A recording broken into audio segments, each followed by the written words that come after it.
মুঠো হাতের শক্তি বেশি, মুঠো খুললেই তা দুর্বল। তা এমন কি থাকা উচিত এই বন্ধ মুঠোয় যা লাখের সমান? মানসিকতা এবং স্বপ্ন। মানুষ জন্মগ্রহণ করে, তার মানসিকতা সময়ের সাথে উন্নত হয়। মানসিকতা অনুযায়ী সে স্বপ্ন দেখে, আর সেই স্বপ্ন সার্থক করতে সে পরিশ্রম করতে থাকে। কিন্তু খুব গুরুত্বপূর্ণ একটা কথা আছে যা আপনার মনে রাখা উচিত।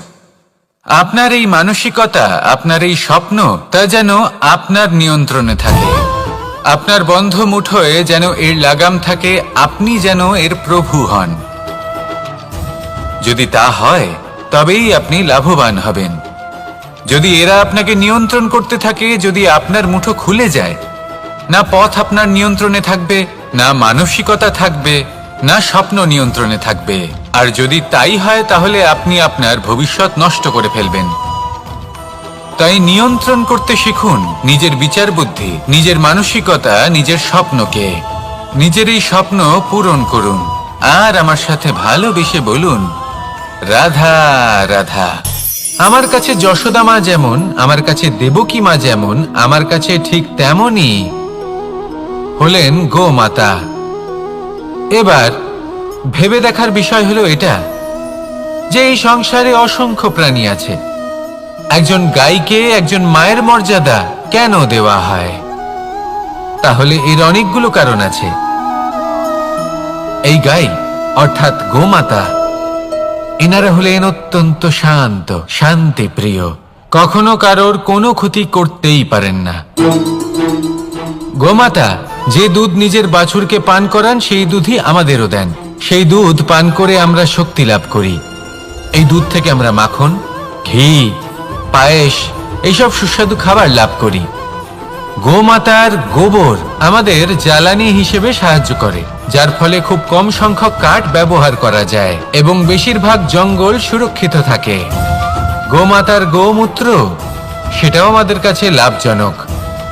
এর দ্বারা আমরা অনেক রোগ থেকে মুক্তি লাভ করতে পারি।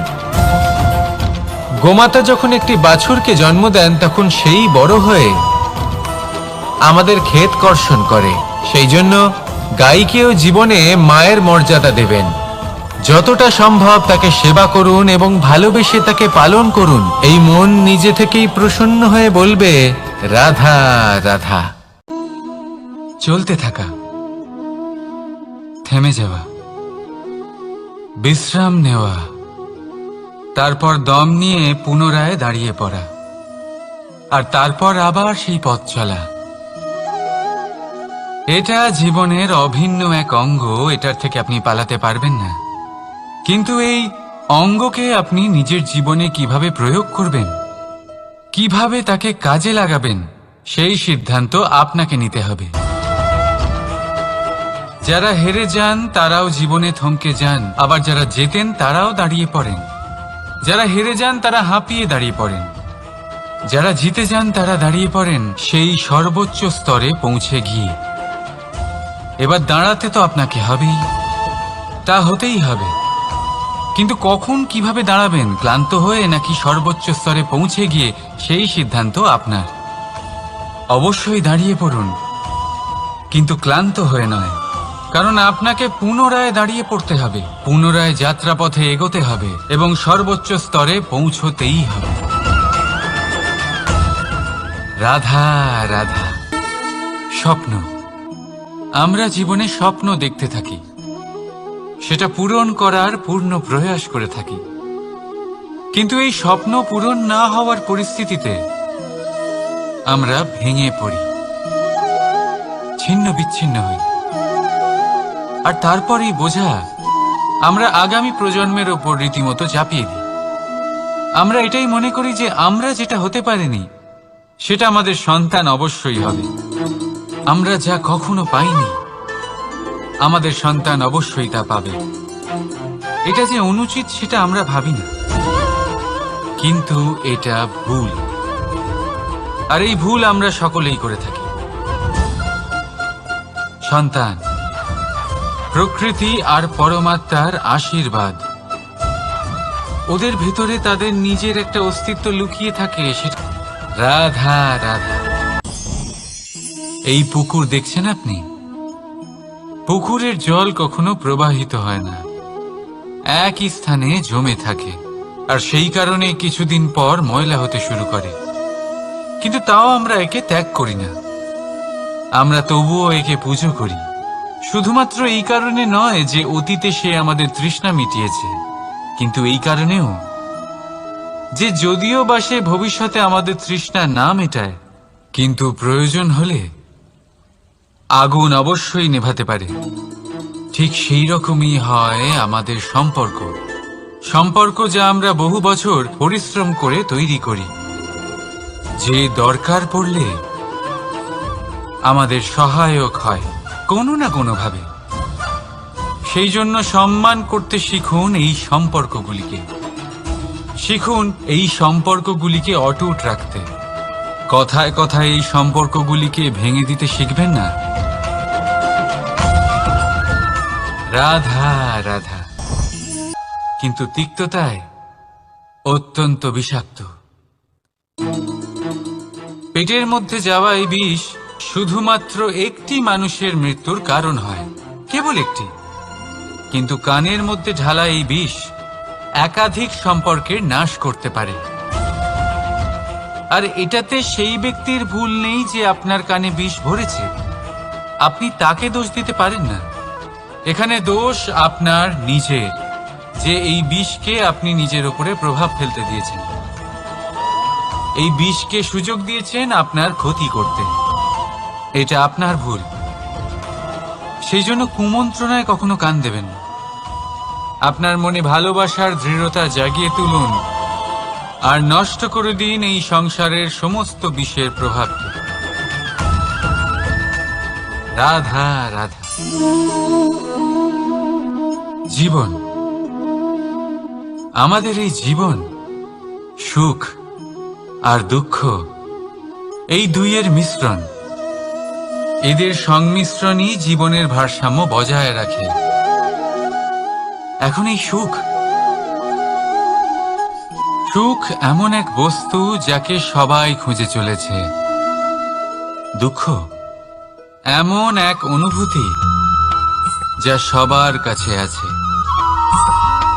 আমাদের প্রত্যেকের জীবনে সুখ আর দুঃখ আসতে থাকবে আর যেতেও থাকবে, এটা অবশ্যই জীবনে থাকবে।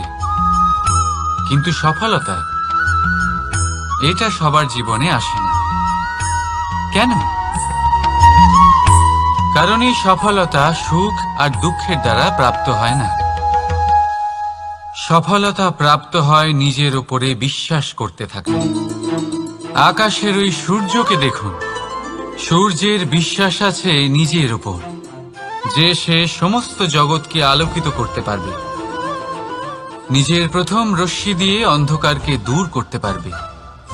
সূর্য এই বিশ্বাস নিয়েই আসে, আর কিছুক্ষণের মধ্যেই সমস্ত সংসার থেকে অন্ধকারকে বিনাশ করে ফেলে সে। তাহলে মনে রাখবেন, এই সুখের আভাস, এই দুঃখের অনুভূতি আসতেও থাকবে আর যেতেও থাকবে। শুধু নিজের উপরে বিশ্বাস রাখুন, তারপর দেখবেন এই সফলতা আপনার দাস হয়ে থাকবে। রাধা রাধা। চাঁদ কত শ্রেয়, শুভ্র, কত সুন্দর। কিন্তু যদি আপনি মনোযোগ সহকারে দেখেন তাহলে দেখবেন এই চাঁদেও দাগ আছে। আর এই দাগগুলি থাকার কারণে কি এই চাঁদের মাহাত্ম্য কখনো কমে যায়? কখনো নয়। এর কারণ হলো চাঁদের নিরন্তর চেষ্টা। একবার এই আকাশে দেখুন, এই অন্ধকার সবসময় চেষ্টা করে চাঁদকে ঢেকে দেওয়া, কিন্তু এই চাঁদ সবসময় এই অন্ধকারের সাথে লড়াই করতে থাকে। অমাবস্যা থেকে শুরু করে চাঁদের এই যাত্রা পূর্ণিমা অবধি পৌঁছেই যায়। আর তাই এই চাঁদের পুজো করা হয়, এই কারণে এই চাঁদকে মাহাত্ম্য দেওয়া হয়। এইভাবেই যদি আপনার মধ্যে কোনো দোষ থাকে, কোনো খারাপ কিছু থাকে, তাহলে সেটা কোনো বড় ব্যাপার নয়। চেষ্টা করুন সেটাকে শুধরে নেওয়ার, কিন্তু সেই কারণে নিজেকে খারাপ মনে করা, এটা অনুচিত। নিজের ভুলগুলো, নিজের দোষগুলো, নিজের খারাপ দিকের কথা ভুলে আপনি এই সংসারের ভালোর দিকে প্রস্থান করেই দেখুন না। আপনি দেখবেন আপনার অন্তরের তেজ ঠিকরে বেরোচ্ছে। রাধা রাধা। এই পিঁপড়েদের দেখছেন আপনি? সবাই একই রকমের। এদের মধ্যে তফাৎ খুঁজে বার করা অসম্ভব। মনে হয় যেন ওদের আলাদা আলাদা অস্তিত্বই নেই। কিন্তু যদি আপনি মন দিয়ে দেখেন তাহলে দেখবেন প্রতিটা পিঁপড়ের আলাদা কাজ নির্ধারিত। তাদের আলাদা অস্তিত্ব আছে। কেউ বাড়ি বানানোর জন্য মাটি সংগ্রহ করতে পটু, কেউ ঢিপি বানাতে পটু, কেউ খাবার খোঁজায় পটু, আবার কেউ সেই খাবার আনায় পটু। ঠিক সেরকমই হয় মানুষেরা। মনে হতেই পারে সবাই একই রকম, কিন্তু প্রতিটা মানুষের ব্যক্তিত্ব, প্রতিটা মানুষের অস্তিত্ব ভিন্ন হয়। আর সত্যি কথা বলতে কি, প্রতিটা মানুষের ভিন্নতাই আমাদের প্রগতির দিকে নিয়ে যায়। ভাবুন, যদি আপনাকে কারোর সাথে হাত মিলিয়ে চলতে হয়, তাহলে আপনাকে আপনার সোজা হাত তার উল্টো হাতে ধরে এগোতে হবে। এটাই সৃষ্টিকর্তার সৃষ্টির নিয়ম। ভিন্নতা, এই ভিন্নতাকে আশীর্বাদ ভেবে চলুন। এতে কোনো খারাপ নেই। রাধা রাধা। দাদা আমাকে বহুবার জিজ্ঞেস করেন যে কানাই, তুমি রাধার সাথে এই সংসারকে প্রেম শেখাতে এসেছো, তাহলে কেন তুমি রাধাকে এত বিরক্ত করো? কেন ও তোমাকে বিরক্ত করে? কেন এই ঝগড়াঝাটি হয়? কেন এই টানাপোড়েন চলে? এবার এটার উত্তর আমি কিছুটা এইভাবে দিতে চাই। পিঁপড়ে সেই বাড়িতেই প্রবেশ করে যেখানে মধু উপস্থিত আছে। যদি আপনার বাড়িতে মধু থাকে, কোনো মিষ্টি জিনিস থাকে, মিষ্টত্ব থাকে, তাহলে পিঁপড়ে সেখানে অবশ্যই প্রবেশ করবে। ঠিক এইরকমই হয় আমাদের সম্পর্ক। এর মধ্যে ছোটখাটো ঝগড়াঝাটি, টানাপোড়েন, রাগ করা, মন ভাঙানো, এই সব তো চলতেই থাকে। বিশেষ করে সেই সম্পর্কগুলিতে যেখানে মিষ্টত্ব আছে। মনে রাখবেন, যেই সম্পর্কে কোনো খুনসুটি নেই, রাগ করা, মান ভাঙানো নেই, কোনো ছোটখাটো ঝগড়াঝাটি নেই, সেই সম্পর্ক শুধুমাত্র মস্তিষ্ক দিয়ে পালন করা হচ্ছে, মন থেকে নয়। তাই মন থেকে ভালোবাসতে শিখুন। আর এই ছোটখাটো ঝগড়াঝাটির, এই অম্ল মধুর খুনসুটির আনন্দ উপভোগ করুন, কারণ এতেও ভালোবাসা আছে। রাধা রাধা। এই পুস্তকের মতোই হয় আমাদের সম্পর্ক। তার সেই এক পাতা, একটা ভুল। তাই যে কোনো সম্পর্কে যদি কারোর কোনো ভুল হয়ে গিয়ে থাকে, তাহলে সেই ভুলকে সম্পর্ক থেকে দূরে করা সঠিক হবে। সেই ভুলকে ভুলে যাওয়াই সঠিক হবে। সেই সম্পর্ক ভাঙা নয়, সেই সম্পর্ক সামলে রাখুন। কারণ ভুল তো সবার দ্বারা হয়। যদি এরকম করেন, তবেই জীবনরূপী পুস্তক আরো সুন্দর হয়ে উঠবে। একে অপরকে ক্ষমা করতে শিখুন। একে অপরের ভুলকে ভুলে যেতে শিখুন। তারপর দেখবেন এই জীবনে আরো আনন্দ আসবে, আর এই সম্পর্ক নিঃশ্বাস নিতে থাকবে। রাধা রাধা। সুখের আগমন হলে বৈভবের উপলব্ধিতে এটা বাড়তে থাকে, কিন্তু যেই সংকটের তাপ বেড়ে ওঠে, অহংকার ছোট হতে থাকে। আর যখন সংকটের এই অন্ধকার আমাদের চারিদিক থেকে ঘিরে ধরে, তখন এই অহংকার আমাদের ছায়ার মতোই বিলুপ্ত হয়ে যায়। মাত্র আমি শ্রেষ্ঠ, আর কেউ নয়, এই আত্মসম্মান নয়, এ হলো অহংকার। আর অহংকার আর কিছুই নয়, শুধু পতনের দিকে প্রথম পদক্ষেপ। আর এই জীবনে পতনের দিকে নয়, প্রেমের দিকে এগিয়ে যান। আর আমার সাথে ভালোবেসে বলুন, রাধা রাধা। আপনি কি কখনো ফলে ফুলে পরিপূর্ণ বৃক্ষ দেখেছেন? তার ডালগুলো কিরকম স্বাধীনভাবে বেড়ে ওঠে, কিন্তু যদি এই ডালগুলো মূলের সাথে ঠিকভাবে যুক্ত না থাকে,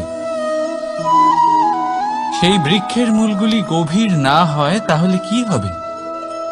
তাহলে কি সে সেই সব সুবিধা পাবে? কখনোই নয়।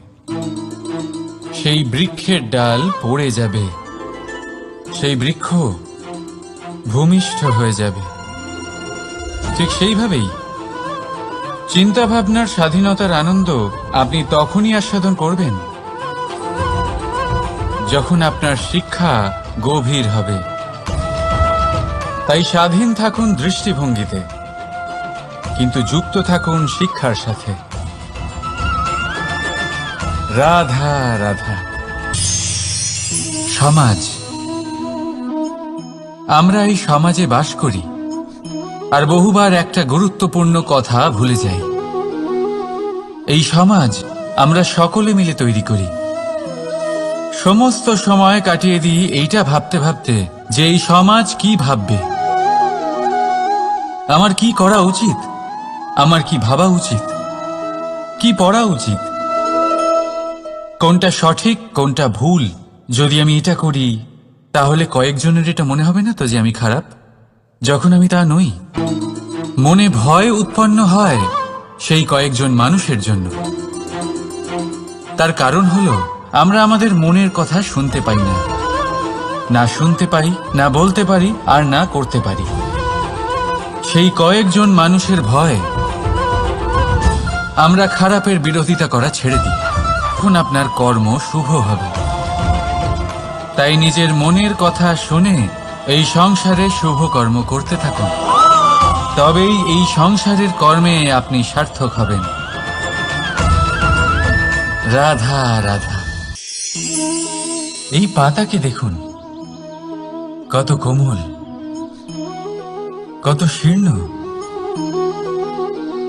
যদি এর উপরে একটুও জোর খাটান বেঁকে যাবে। পাতা তো এরকমই হয়। সম্পর্কের সামনে নত হতে শিখুন। রাধা রাধা। প্রেম, আমরা সকলে প্রেম করি, প্রেম পাওয়ার চেষ্টা করতে থাকি।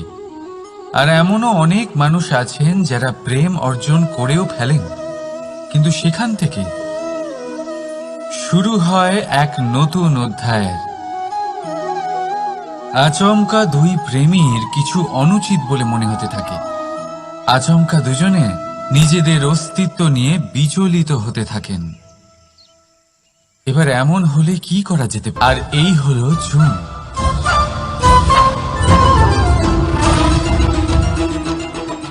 এবার এটাকে দেখুন, যখন চুন আর হলুদকে একসাথে মিলিয়ে দেওয়া হলো, তখন ওরা নিজেদের রং ত্যাগ করে দিয়ে একটা নতুন রং তৈরি করল। প্রেমের রঙও কিছুটা এইভাবে অর্জন করা হয়। এখানে কোনো আমি থাকে না, শুধু আমরা হয়, শুধু একাত্ম হয়। সেই জন্য ত্যাগ করুন নিজের অস্তিত্বকে আর মনের উত্তেজনাকে আলিঙ্গন করুন। তারপর দেখুন আপনার এই প্রেম আপনাকে কোথায় কোথায় নিয়ে যায়। রাধা রাধা।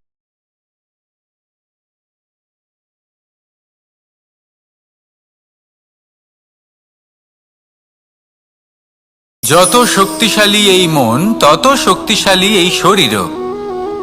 এই যে আমাদের শরীর, এটা আসলে কি? এ হলো একটা রথের মতো। আর একটা রথ ততক্ষণ চলতে পারবে না যতক্ষণ না তাকে কোনো সারথি চালাবে। এই মন হলো শরীরের সারথি।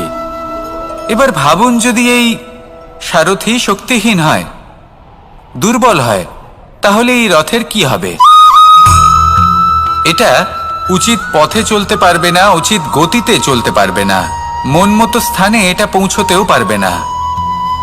সেই জন্য মনের শক্তি অত্যন্ত প্রয়োজনীয়। এবার মনের শক্তি আমরা কোথা থেকে লাভ করি? দৃঢ়তার শক্তি থেকে। এবার এই শক্তি আমরা কিভাবে বাড়াতে পারি? আমরা প্রতিদিন কিছু নতুন স্থির করি, কিছু ছোট কিছু বড়। আর যেই আমরা নতুন কিছু পূর্ণ করি, আমাদের মনের শক্তি বেড়ে যায়। আর যদি পূর্ণ না করতে পারি, মনের শক্তি কমে যায়। একটা দেওয়ালের মতো ছোট ছোট ছোট ছোট শিলা আমরা একটার পর একটা স্থাপন করে একটা দেওয়াল তৈরি করি। এতগুলো পাথর যখন একত্রিত হয়ে যায়, তখন এমন এক দেওয়াল তৈরি হয় যাকে ভাঙা প্রায় অসম্ভব হয়ে দাঁড়ায়। সেরকমই হয় মন এবং দৃঢ়তা। ছোট ছোট কাজ করে নিজের লক্ষ্য পূর্ণ করুন। এই লক্ষ্য যদি পূর্ণ হয়, তবে মনের শক্তি বাড়বে। কিছুটা এইভাবে যে যত বড়ই বিপদ আসুক না কেন, সেই বিপদ নিজে হার মেনে নেবে, কিন্তু আপনার মন ততটাই শক্তিশালী থাকবে। তাই মনের শক্তি বাড়াতে থাকুন, যাতে আপনি উচিত পথে চলতে পারেন, উচিত গতিতে চলেন আর মনোবাঞ্ছিত স্থানে পৌঁছতে পারেন। তবেই এই মন প্রসন্ন হয়ে বলবে, রাধা রাধা। আমি রাধাকে ভালোবাসি। আর এই কথাটা সমগ্র সংসার জানে। আর সময় অন্তরে লীলার দ্বারা, বিভিন্ন ঘটনা দ্বারা, কর্মের দ্বারা আমি নিজের এই ভালোবাসা রাধার সামনে প্রকাশ করি। এবার আপনি বলবেন, এসবের কি প্রয়োজন? রাধা কি এই কথা জানে না যে কৃষ্ণ তাকে কতটা ভালোবাসে? অবশ্যই জানে। কিন্তু এই যে ভালোবাসা, তা মনে রেখে দেওয়ার জন্য নয়, তা প্রকাশ করার জন্য। আর বারংবার এই ভালোবাসাকে প্রকাশ করা উচিত, উচিত সময় এবং উচিত সুযোগ দেখে। কিরকম?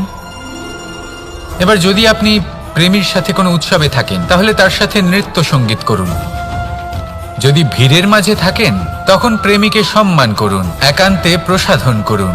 দুঃখের সময় তার হাত ধরে থাকুন, সুখের সময় আলিঙ্গন করে রাখুন। এই প্রেম যত প্রকাশ করবেন, ততই এই প্রেমের বৃদ্ধি হবে। এই প্রেম আরো বেশি গভীর হবে, অটুট হবে। তাই এই প্রেমকে মনে নয়, আপনার জীবনে স্থান দিন। মন খুলে প্রকাশ করুন আর আমার সাথে ভালোবেসে বলুন, রাধা রাধা, রাধা রাধা।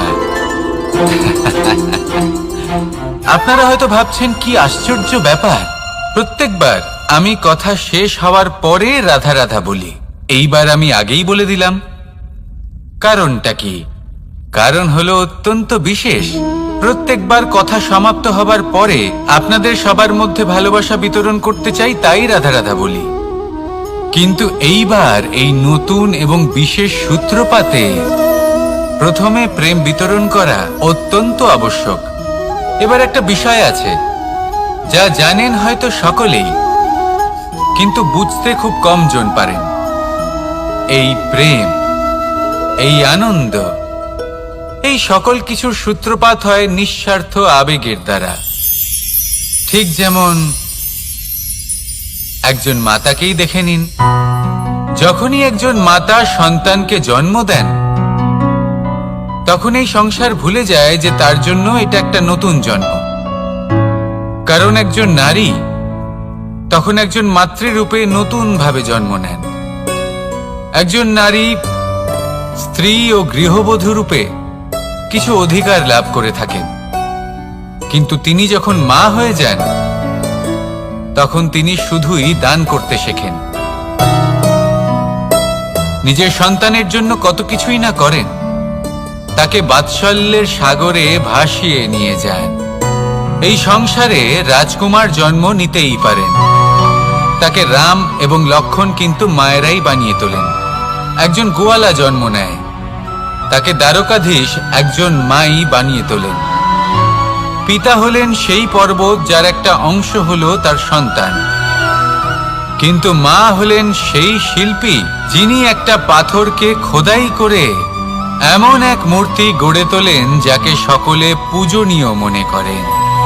তাহলে স্মরণ করুন সেই সকল মুহূর্ত যেগুলি আপনি নিজের মাতার সাথে অতিবাহিত করেছেন। অনুভব করতে পারবেন যে কিভাবে এক মুহূর্তেই এই মন প্রফুল্ল হয়ে ওঠে। এবারের কারণ কি?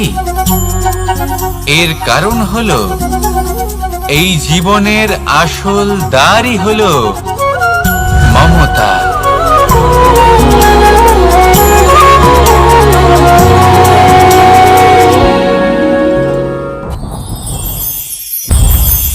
এই সংসারে যখনই কোনো সমস্যা আসে তখন আমরা আমাদের সবথেকে বড় সম্বলের কাছে আশ্রয় খুঁজি, তা হলো আমাদের বিশ্বাস।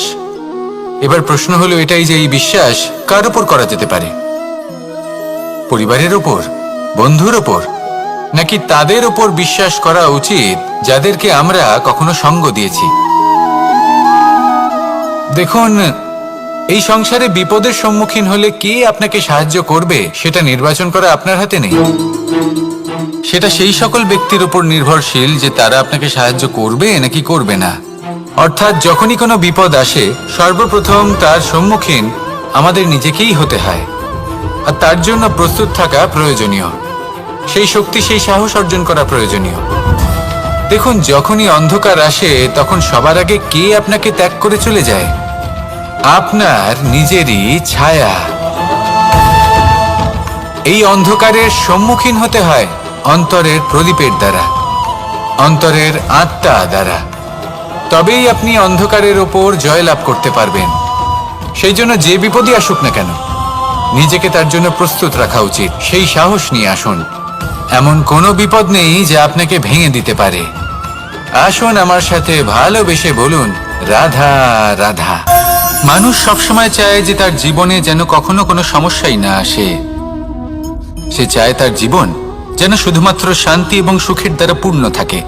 কিন্তু এই চাহিদা অনুচিত কিছু নয়। আমরা সবাই এটাই চাই যে জীবনে সুখ থাক, শান্তি থাক। কিন্তু এই কথা সবসময় মনে রাখবেন, যে সূর্য উদিত হন সংসারকে প্রকাশমান করেন, দুপুরবেলায় সংসারকে রৌদ্র প্রদান করেন, সন্ধেবেলায় তাকেও অস্ত যেতে হয়। এবার আমাদের জীবন চক্র কিছুটা এরকমই। কোনো কিছুই চিরকাল একরকম থাকে না। কখনো এই নদীকে দেখুন যা বয়ে চলেছে। এই নদী যা বয়ে চলেছে তার পথেও অনেক বিপদ আসে। বড় বড় পাথরের সম্মুখীন হয়ে তাকেও সামনে এগিয়ে যেতে হয়। একটি পুকুর যা চারদিক থেকে ঘেরা, তার জীবনে কিন্তু কোনো সমস্যা নেই। কিন্তু এই সংসারে পুকুরের পুজো করা হয় না, পুজো করা হয় নদীকে। মনে রাখবেন, সমস্যার ঊর্ধ্বে তিনি উঠতে পারেন যিনি সমাধি লাভ করেছেন, যিনি এই সংসারেই নেই। যিনি এই সংসারে আছেন এবং জীবিত আছেন, তার জীবনের সমস্যা হলো শ্বাসবায়ুর মতোই গুরুত্বপূর্ণ। আসুন আমার সাথে ভালোবেসে বলুন, রাধা রাধা। ধন, সম্পদ, ঐশ্বর্য, মানুষ হয় নিজের সৌভাগ্যের দ্বারা এগুলো লাভ করে থাকেন বা কর্মের দ্বারা। সৌভাগ্য আসলে কি? গ্রহের দশা যা প্রত্যেক মুহূর্তে বদলাতে থাকে। কর্মের মাধ্যমে যখন আপনি ধন অর্জন করেন তখন সেই ধন আপনার আগামী প্রজন্ম লাভ করে। সেটা হয় সে ভোগ করে বা তার জন্য তার ভোগান্তি হয়। আর এটা নির্ভর করছে আপনার কর্মের ওপরে। কি কর্ম করেছেন আপনি সেই ধনকে লাভ করার জন্য? যদি আপনি সৎ পথে চলেন, নিষ্ঠা ভরে আপনি কর্ম করে থাকেন এবং তার ফলে আপনি ধন অর্জন করে থাকেন, তাহলে আপনার আগামী প্রজন্ম সেটা ভোগ করবে, সেটা প্রয়োগ করবে নিজের বিকাশের জন্য। কিন্তু যদি আপনি কুকর্ম করে থাকেন, কোনো রকম ছলনা করে থাকেন এই ধন লাভ করার জন্য, তাহলে 100% আপনার আগামী প্রজন্মকে এর জন্য ভুগতেই হবে। তাহলে আপনি কি চাইবেন? যে আপনার আগামী প্রজন্ম সুখ ভোগ করবে নাকি আপনার কুকর্মের পরিণাম ভোগ করবে? নির্বাচন আপনারই। আসুন আমার সাথে ভালোবেসে বলুন, রাধা রাধা। লোভ আপনার অন্তরের আরো একটা শত্রু। দেখতে গেলে এটা একটা শব্দ, একটা সংস্কৃত শব্দ। লব ধাতু থেকে উৎপন্ন হয়েছে। এর অর্থ কিছু লাভ করা। কিছু লাভ করা অনুচিত নয়, আরো কিছু লাভ করাও অনুচিত নয়, কিন্তু সব থেকে বেশি আমি লাভ করব, আমি আরো চাই, আরো বেশি চাই, আরো বেশি পেতে চাই, এটাই হলো লোভ। আর এই লোভ যখন গ্রাস করে তখন আপনি যা পেতে চান, সে ধনই হোক বা মানই হোক, তা অর্জন করার জন্য মানুষ যে কোনো স্তরে পৌঁছে যেতে পারে। যদি মানুষ ধন অর্জন করতে চান তাহলে তার জন্য তারা অধর্মের পথেও চলতে পারেন। যদি সম্মান অর্জন করতে চান তাহলে অন্য মানুষকে ছোটও করতে পারেন। শেষ পর্যন্ত আপনার এটা মনে হতে পারে যে যদি একটু অল্পই প্রাপ্ত করতাম কিন্তু ভালোবেসে প্রাপ্ত করতাম, এই জীবন আরো অনেক বেশি সুখী হতো। লোভ আপনার জীবনে, আপনার মনে কখন যে প্রবেশ করবে সেটা আপনি জানতেও পারবেন না। তাই এটা চিনতে শিখুন আর তৎক্ষণাৎ জীবন থেকে বাইরে ফেলে দিন। যা কিছু লাভ করতে চান তা ভালোবেসে লাভ করুন, আর সেই ভালোবাসার সাথেই বলুন রাধা রাধা। জীবনে ক্ষমা চাওয়া তাও কিছুটা সহজ, ক্ষমা করতে পারা অত্যন্ত কঠিন। ক্ষমা 2 অক্ষরের এই শব্দ হতে পারে, কিন্তু অত্যন্ত বড় এই শব্দ, অত্যন্ত গুরুত্বপূর্ণ এই শব্দ। কখনো কখনো অন্য কাউকে ক্ষমা করে দেওয়া তাও কিছুটা সহজ কাজ, কিন্তু নিজেকে ক্ষমা করতে পারা অত্যন্ত কঠিন হয়ে দাঁড়ায়। অতীতে যদি আমাদের এমন কোনো ভুল হয় যে কারণে আমরা নিজেকে ক্ষমা করতে পারি না, অনেক সময় এমন কিছু ভুল করে বসি যে বিষয় শুধু আমরাই জানি, কিন্তু আমরা নিজেকে ক্ষমাই করতে পারি না, আর আমাদের বিকাশ সেখানেই স্তব্ধ হয়ে যায়। কারণ যদি আপনি ক্ষমা করতে না শেখেন, নিজেকে ক্ষমা যদি না করতে পারেন, তাহলে তা আপনার জীবনের সবথেকে বড় বাধা হয়ে দাঁড়াবে। সেই জন্য জীবনে অবশ্যই শিখুন যে কিভাবে নিজেকে ক্ষমা করতে হয়, আর শিখুন যে আগের করা ভুল আবার কি করে না করা যেতে পারে। এই মন হালকা হবে আর প্রসন্ন হয়ে বলবে রাধা রাধা। কখনো কোনো প্রজাপতিকে উড়তে দেখেছেন? কি সুন্দর উড়ে বেড়ায় সে, এক ফুল থেকে অন্য ফুলে, এক পাতা থেকে অন্য পাতার উপর। কিন্তু সে কিভাবে উড়তে শেখে কখনো ভেবেছেন? জন্ম থেকেই কিন্তু প্রজাপতির ডানা থাকে না, ও কিন্তু ছোট্ট একটা ডিমের আকারে জন্ম লাভ করে। তারপর সেই ডিমটি ভেঙে একটি কীট বাইরে আসে। আস্তে আস্তে সে বড় হয়, ওর শক্তি বৃদ্ধি পায়। তারপর সে সেই কীট দশা ত্যাগ করে নিজের ডানাগুলি মেলে। এই প্রক্রিয়া তার কাছে সরল নয়, অত্যন্ত যন্ত্রণাদায়ক প্রক্রিয়া, কিন্তু সে সেই যন্ত্রণা মেনে নেয়। আর তারপর আস্তে আস্তে সে উড়তে শেখে। শুধুমাত্র আকাশে উড়ে বেড়ায় তা নয়, আমাদের মনের মাঝে উড়ে বেড়ায়। এবার এই ডিম থেকে প্রজাপতি হয়ে ওঠার যে যাত্রা, এটা যতটা কঠিন, ততটাই কঠিন হয় এই সংসারে শ্রেষ্ঠ কর্ম করা, ততটাই কঠিন হয় এই সংসারে মহান হয়ে ওঠা। সেই জন্য প্রয়োজনীয় প্রচেষ্টা এবং সময়। নিরন্তর প্রচেষ্টা করতে থাকুন, পর্যাপ্ত সময় নিন, এবং আপনি নিজেকে এই আকাশে উড়ন্ত অবস্থায় পাবেন। আসুন আমার সাথে ভালোবেসে বলুন রাধা রাধা। আজ আমি আপনাকে একটা ছোট্ট কাহিনী শোনাবো। একবার আমি, রাধা আর দাদা, আমরা 3 জনে মিলে লুকিয়ে একটা উপবনে গেলাম আম পেড়ে খেতে। অনেক পরিশ্রম করে আমরা ওখানে পৌঁছলাম, আর আমরা আশ্চর্যচকিত হয়ে গেলাম এটা দেখে যে এবার তো আম পাকেইনি। এবার দাদা কি করলেন, একটা আম পাড়লেন আর সেটা চাখলেন, আর উনি নিরাশ হয়ে পড়লেন। উনি বললেন যে এটা তো খুবই টক। তারপর রাধা একটা আম পাড়লো আর সেটা চেখে দেখল, আর রাধা উৎসাহিত হয়ে পড়ল। আমি রাধাকে জিজ্ঞেস করলাম, কি হয়েছে, তুমি এত উৎসাহিত কেন? তখন রাধা বলল যে এবার এত বেশি টক আম হয়েছে যে এগুলো দিয়ে আমরা আচার বানাবো।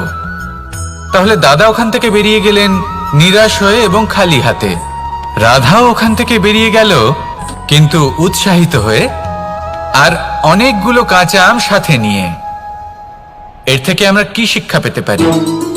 যে প্রত্যেকটা স্থানে এমন কিছু রয়েছে যেখান থেকে আমরা কিছু একটা শিক্ষা লাভ করতে পারি, যা আমাদেরকে বিকাশের পথে নিয়ে যেতে পারে। এই শিক্ষা প্রত্যেক স্থানে আছে। সবকিছু আমাদের দৃষ্টিভঙ্গির উপর নির্ভর করছে। যখনই আমাদের জীবনে, আমাদের সম্পর্কে কোনো সমস্যা, কোনো বিপদ আসে, তখন বেশিরভাগ মানুষ সেই বিষয় নিয়ে দুঃখী হয়ে পড়েন। আর কিছু মানুষ এমনও থাকেন যারা শেষ পর্যন্ত তার সমাধান করেন, বিপদকে পরাজিত করেন, সম্পর্কগুলিকে আবার জুড়ে দেন। যদি আপনি সুখের খোঁজ করেন তাহলে আপনি সুখ অবশ্যই পাবেন, প্রসন্নতা অবশ্যই পাবেন। যদি আপনি দুঃখ খোঁজেন তাহলে দুঃখ অবশ্যই পাবেন। এবার আপনি কি খুঁজতে চান সেই চয়ন আপনারই। আসুন আর আমার সাথে ভালোবেসে বলুন রাধা রাধা।